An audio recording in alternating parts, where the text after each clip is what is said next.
Welcome to Samba Samba. Enjoy the video. You start now. First, turn off night shift and true tone because they shift color temperature toward yellow.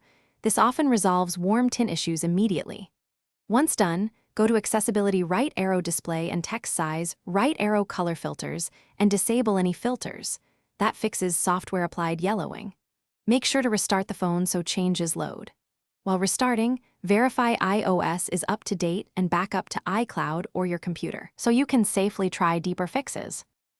Next, handle the complex software side. Update iOS because display driver fixes arrive in updates. Install and test. If the yellow remains, reset all settings. This preserves data but clears display configs that can cause tint. Once reset, retest. If still yellow, perform a DFU restore using a computer to reinstall firmware and iOS. This rules out deep software corruption.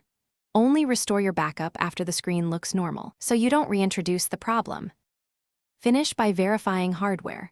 Remove the case and inspect the frame and SIM tray for water or damage. Loose connectors or a failing display module cause yellow casts. Test with Apple Diagnostics or an external display adapter to separate GPU from panel faults. This determines if replacement is needed.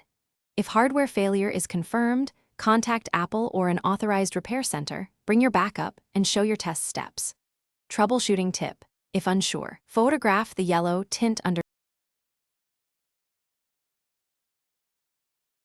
Thanks for watching. Consider subscribing if we helped you.